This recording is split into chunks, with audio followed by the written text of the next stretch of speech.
Olá pessoal, sejam bem-vindos aqui ao nosso canal e hoje nós estamos inaugurando uma nova playlist e eu vou explicar para você a razão disso.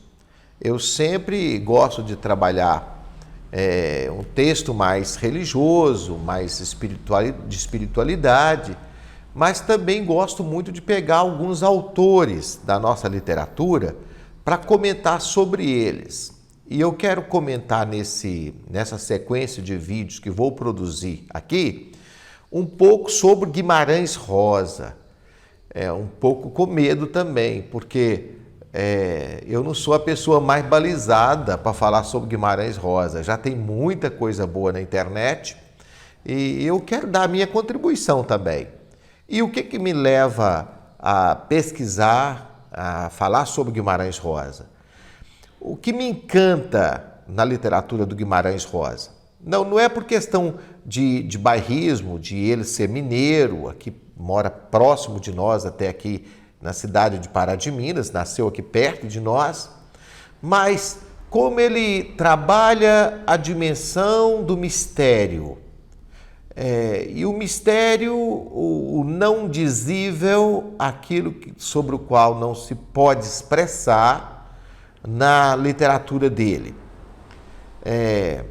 O Guimarães Rosa, ele tem uma literatura que deixa a gente grilado, a gente quer entender o que houve, o que aconteceu. E ao mesmo tempo ele não dá para a gente esse prazer de saber. Por quê? Se tem o mistério pertence a Deus e nós, pobres criaturas mortais, não temos acesso a esse grande mistério. Quem foi Guimarães Rosa? Bom, eu vou me valer um pouco da matéria que foi publicada nessa revista, Livros, né? Foi publicada há certo tempo atrás, sobre a biografia dele. Tem uma linha de tempo que nós vamos mostrar aí. Ele nasceu em 1908, em junho, no dia 27, em Cordisburgo, Minas Gerais, que próximo à cidade de Sete Lagoas. Lembrando que em 1922 aconteceu a Semana de Arte Moderna. O que estava acontecendo no Brasil nesse contexto? O Brasil estava se esforçando para encontrar uma linguagem própria, vamos dizer assim, uma expressão própria na literatura, na música, na cultura, de maneira geral. Em 1925, ele entra na Faculdade de Medicina, em Belo Horizonte, na UFMG, inclusive chega a estudar com Juscelino Kubitschek. Essa citação aqui não é por acaso, depois eu vou comentar melhor sobre isso. Casou-se com Lígia Cabral Pena, mãe de Agnes e Vilma, em 1930. Em 1934, ingressou no Itamaraty, deixou a medicina e foi trabalhar como diplomata. Essas datas aqui são datas aproximadas, não são exatas, não, porque isso não vem ao caso. E depois de início também eu peço a você que me dê o desconto por alguma falha aqui na minha informação, porque eu estou pisando num território muito sagrado ao qual eu não pertenço, mas eu me atrevo a falar sobre isso, agarrando a uma ideia, inclusive, de Pablo Neruda, que a poesia pertence a quem precisa dela. Então, a boa literatura, o bom texto, também pertence a quem precisa dele, né? Ele foi premiado na Academia Brasileira de Letras em 1936. Em 1937, ele escreve um livro que é o Sagarana. O Sagarana não é bem um livro, é uma coletânea de novelas. São 9 contos ou novela. Isso é uma polêmica, porque para ser conto ele é grande demais e para ser uma novela é pequeno demais. É o Sagarana, nós vamos falar sobre ele também na hora certa. Em 1938 ele é nomeado cônsul adjunto em Hamburgo, na Alemanha. E lá ele casa-se com Araci Moebus de Carvalho. Não sei se é assim que fala também, não importa. Lembrando que aqui, com a ajuda de Araci, ele inclusive ajuda a sair do nazismo muitos judeus que seriam perseguidos na Alemanha de Hitler. Depois nós temos o início da Segunda Guerra Mundial, 1939, por aí. Ele deixa a Alemanha em 1942 e vai para a Colômbia. Em 1946 ele vai publicar então Sagarana. E em 47 viajou ao Mato Grosso, fez algumas reportagens com o vaqueiro Mariano. Em 1948 ele vai para Paris, trabalhar na Embaixada do Brasil em Paris. Em maio de 1952 ele percorreu cerca de 240 quilômetros no sertão mineiro, ajudando a conduzir boiadas. É muito interessante isso. Olha só para você ver. Guimarães Rosa é médico de formação, é diplomata, falava diversos idiomas, francês, alemão, falava diversos idiomas fluentemente e compreendia cerca de 21 idiomas para a sua literatura. Inclusive línguas consideradas língua morta, tipo sânscrito, o próprio latim, grego, e por isso nós entendemos que o Guimarães Rosa ele é um criador da palavra. Ele quebra algumas palavras no meio, ele acrescenta sufixos e prefixos em algumas palavras, e sobre ele, inclusive, a gente foi publicado uma espécie de dicionário, um léxico de Guimarães Rosa. É só para entender algumas palavras dele. E como ele viajou aí, conforme eu disse, para o interior de Minas Gerais, na região de Cordisburgo, Sete Lagoas, Mutum, sul da Bahia, próximo à região de Brasília, que ele chama de sertão, ele vai buscar a palavra no nascedouro. Numa época em que o Brasil se esforçava para ser um país progressista, Juscelino Kubitschek, por exemplo, o lema dele era esse, 50 anos em 5, e os grandes escritores estavam nas metrópoles de Rio e São Paulo, o Guimarães Rosa faz um movimento contrário. Ele enfia a cara mesmo no sertão para buscar, vamos falar assim, a palavra na hora do parto, no nascedouro. E eu confesso para você que lendo o Guimarães Rosa, eu já li o Grande Sertão Veredas umas 2 ou 3 vezes, li grande parte dos livros dele. Eu trouxe à minha lembrança palavras do meu vocabulário da infância que eu já havia esquecido. Porque eu também sou de uma origem rural, eu nasci na roça, e ali algumas palavras me marcaram a minha infância, só que eu já havia esquecido essas palavras. E voltando a ler o Guimarães Rosa, eu trouxe de volta essas palavras para o meu conhecimento. Qual é a importância disso? É porque a gente se acostuma a certas palavras e não percebe a riqueza que algumas palavras escondem, né? O verbo de Deus se fez carne, Deus se faz palavra. Então a palavra, ela tem uma força muito grande. Isso é muito interessante você perceber isso em Guimarães Rosa. No Burrinho Pedrez, por exemplo, aliás, em quase boa parte da literatura do Guimarães Rosa, os que entendem mais do que eu do assunto, afirmam que a gente deve ler em voz alta, porque lendo em voz alta, você recupera o ritmo, a velocidade, a cadência das palavras. No Burrinho Pedrez, por exemplo, que é um dos contos do Guimarães Rosa, nós temos isso, uma cadência. Eu fiz questão de marcar aqui algumas bastante interessantes e vou reproduzir aqui para você. Lembrando que aqui é a importância da palavra, tá? Aqui conta a história de um burrinho já velho, discriminado por ser velho, que vai tocar uma boiada e ali tem dois homens que estão brigando por causa de uma mulher, do amor de uma mulher, que é o Badu e o Silvino, e no final das contas, eles, na viagem de volta, depois que entrega a boiada, eles têm que atravessar um enchente enorme de um rio. O rio também está muito presente na obra do Guimarães Rosa, certo? E nessa travessia do rio, apenas esse burrinho velho se escapa com o Badu segurando na cauda lá do burrinho.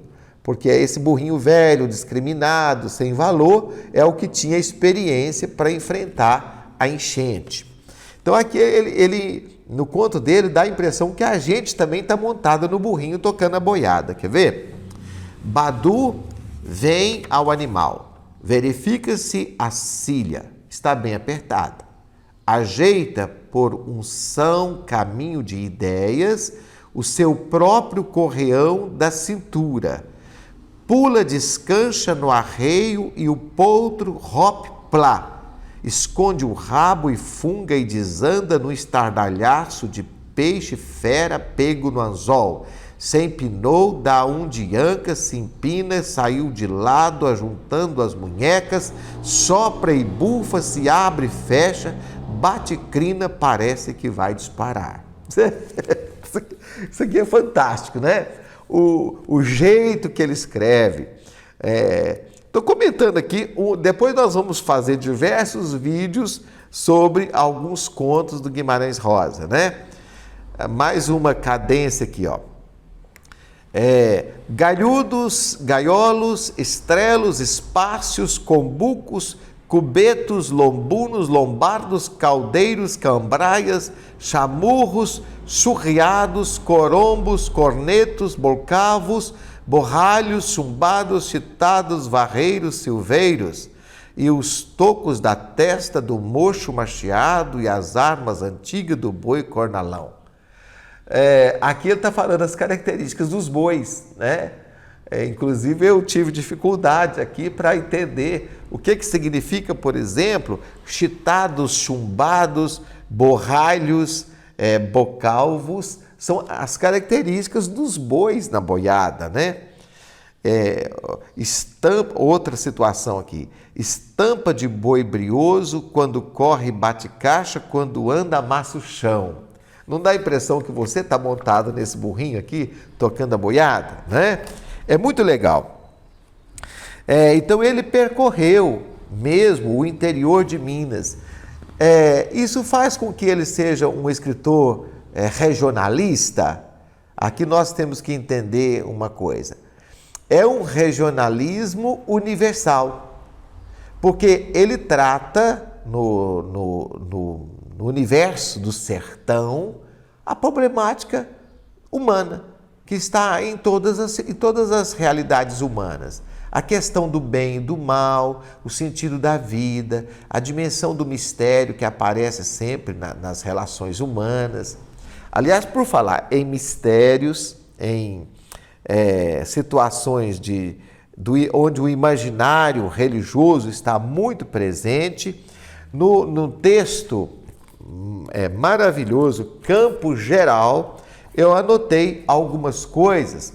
Está no meu blog, você pode dar uma olhada lá, vou colocar aqui na descrição para você ver. Eu fiz questão de enumerar algumas situações. O Campo Geral, lá no título do comentário que eu escrevi, é assim: um conto para ler e chorar. De fato, é um dos mais bonitos do Guimarães Rosa, eu achei. Maravilhoso. É a história do Miguelim.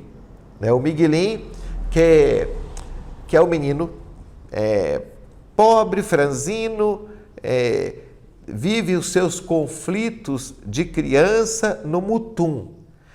Percebe que, vagamente, que a mãe dele está tendo uma relação adúltera com o irmão do pai dele, né, o tio Terês, que é o tio que ele mais ama. O tio Terês às vezes manda ele levar um recado para a mãe e ele fica num drama de consciência, não sabe se deve entregar ou não. E ali, nesse conto, tem algumas situações muito interessantes do imaginário popular mesmo, da religiosidade simples do povo, né?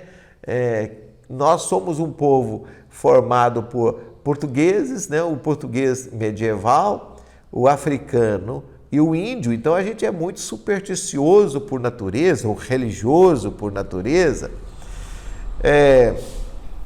Por exemplo, logo no começo do conto geral, ele toma um banho de sangue de tatu.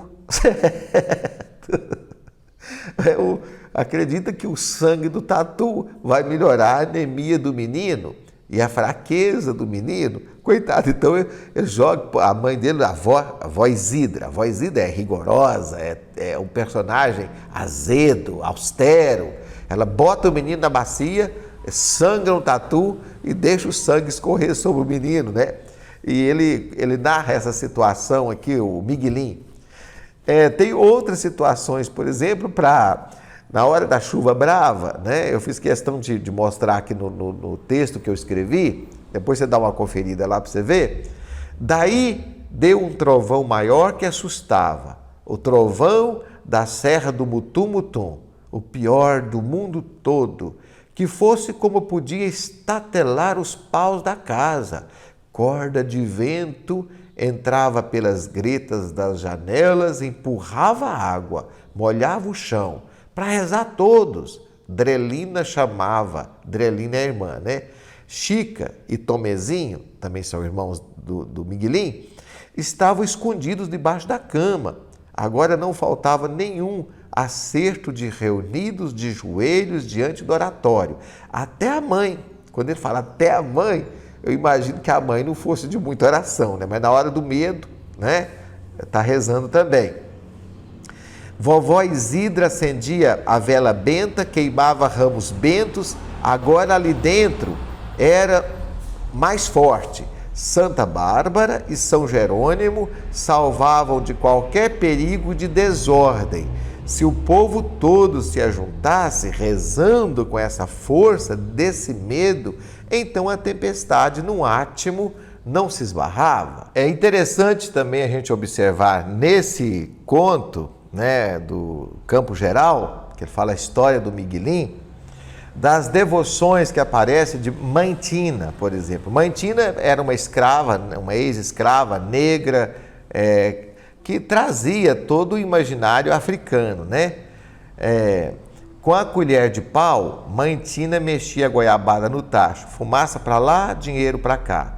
Vovó Isidra, mesmo no escuro, assim avançava nos guardados de Mãe Tina, no caso, né? Nos esconsos, em buracos da taipa, achava aqueles toquinhos de pau que Mãe Tina tinha escascado com a faca.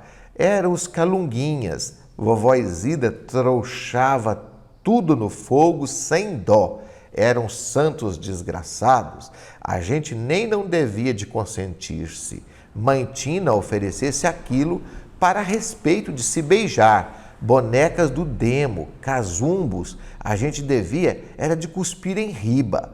Mãe Tina depois tornava a compor outros, certo? Em toda a obra do Guimarães Rosa vai aparecer essa religiosidade do povo.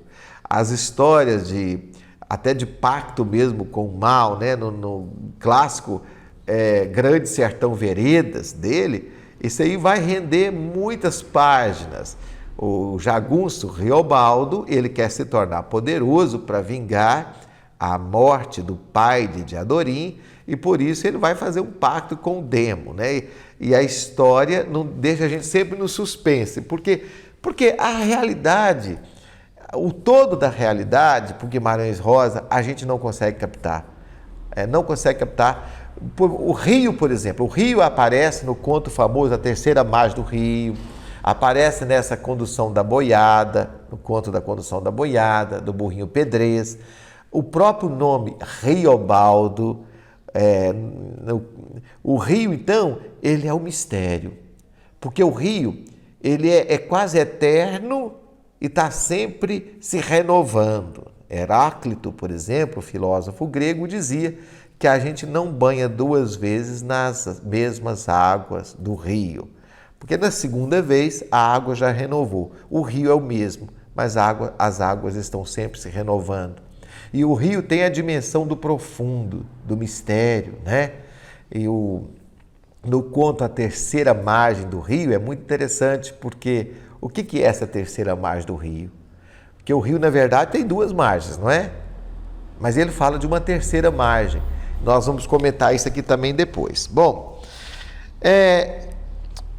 em janeiro, ele publica, em 1956, o chamado Corpo de Baile, que foi posteriormente dividido em 3 volumes. Eu acho que a maneira como a coisa aconteceu, o mercado editorial trabalhou os textos de Guimarães Rosa, dificultou um pouco para a gente compreender. Ao que parece, Guimarães Rosa queria escrever um livro só, a vida toda, né? Ou 2 grandes clássicos, o que é o Grande Sertão Veredas e o chamado Corpo de Baile. Por que a ideia de corpo? Porque o personagem de um livro, ele vai voltar depois.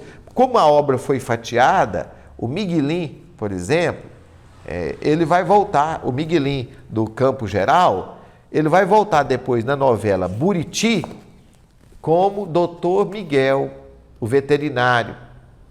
E outros personagens também vão voltando, por isso que dá uma ideia de corpo em movimento.